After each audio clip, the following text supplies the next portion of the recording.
Just a quick news video, some notes on the siege, and a very sneaky change they done to your arena coins. Now this was actually announced for the Korean patch, but for some reason they decided not to mention it in our update 2.2 notes. Maybe that's an oversight and they're just not aware of it. They even made a Pacific Arena and Dimensional Trial tips blog and also didn't mention the change to the arena tokens. My hunch is that they're changing up the arena rewards. And they don't want people to have stacked up arena coins for that. Now this blog where they just go through some new player tips, you can see here, I'm not sure why they do this, but they say like always bring a greatsword user for your blood devotion. Fair enough, but they're kind of directing a lot of favoritism to one weapon. And then on top of that, DPS should bring deadly markers. And your healers shouldn't all be about healing, which is okay, fair. They should have Janus Rage for the damage boost and also enchanting time. But yeah, other than that, it's just some notes we already know how to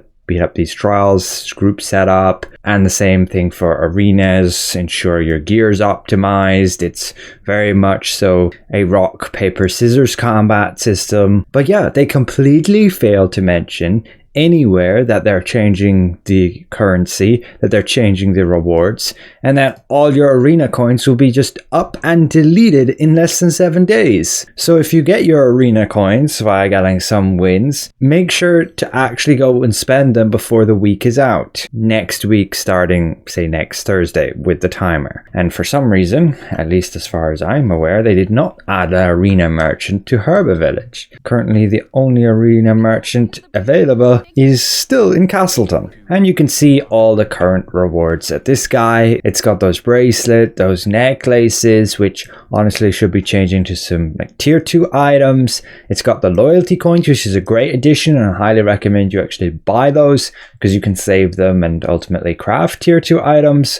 And then there's still the old Precious Blessing pouches, which should get updated to the tier 2 ones. And runes similarly, because next week we get purple runes, should get updated to purple rune chests. That's my hunch on what they're actually going to do. And again, don't want you to have stocked up arena coins to be able to spend on this stuff. So you are going to have to spend all those coins right now within this week. But do be aware, you can wait on spending those coins to actually see what happens in Korea. Because they're getting the same change, which the devs kindly did announce for them in their patch notes, but they will get it a day early. And then we should be able to see the exact new rewards that are coming.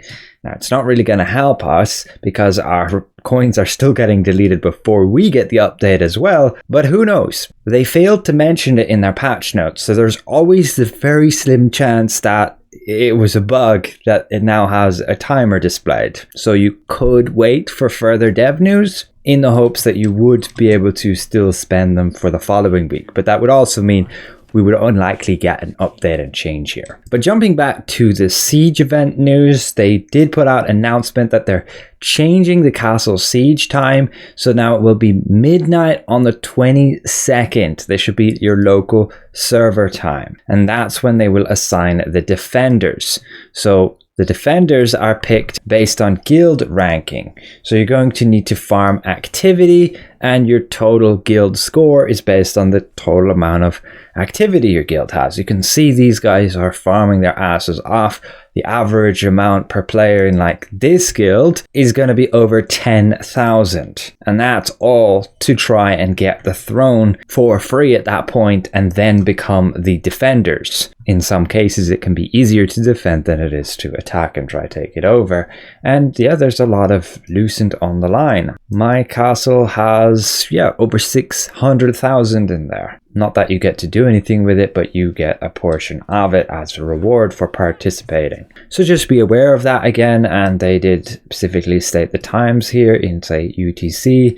And again, that is a change from their original intent, which they announced in the release notes, which they have actually gone and updated, because originally they said it would be on the 21st. Good to see that they actually go back and fix their blogs. But also, just to clarify, with regards to the milestone and the Crimson Mansion, that will only unlock when this objective finishes. So in 27 hours and 33 minutes from now, that's when we'll get this objective, which will finish very quickly, and then we'll unlock the new dungeon. So that will be Saturday from now. Again, highly recommend making sure you have max out contract coins for there, and you can farm all the new mobs. You're going to have a whole load of new tier 2 gear dropping there, and you can take advantage of that to then get the items and sell them and make lots of Lucent early on, much like we could do with these other dungeons. Prices will drop over time as more people farm it. And it could very well have the Vanguard set dropping on there, which is still super expensive because it only really drops from pouches, except I believe the helmet drops from a dungeon.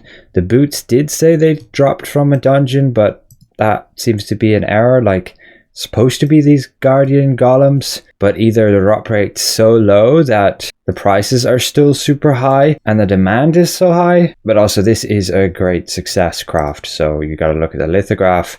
Yeah, the boots are still insanely expensive. It's only the headpiece that seems to be dropping. Also, many of you ask about the Bercant weapons, about the Crimson weapons, and ultimately they are displayed in our lithograph book here at a cost of 400 loyalty coins. We don't know if this will actually be true, as this is the same cost that the Korea server has, and they have changed things before they actually released the gear versus what the Koreas have to what we get. So for all we know, they might at some point introduce these when everybody spent their loyalty coins, or they could put them as a drop from some monsters. But yes, still no news when we'll actually get these. But in terms of PvE, the Bercant dagger versus the Peerless dagger, honestly, they're pretty similar, and the Peerless has cooldown speed and attack speed versus the Bercant not having any of those. And so the extra endurance, shred, and base damage might not even be worth it versus what the Peerless can give with even the boost to Fatal Stigma. I need to look at some more math on that, and ultimately I'm gone with the Peerless, and I probably won't be switching to the Bercant at least for some time. Like, I'll prioritize getting other gear versus spending a whopping 400 coins if this is going to be the price for them. But if they drop very easily, I've only just started working on my Peerless daggers, I might switch. Again, we'll have to wait and see for further news on them.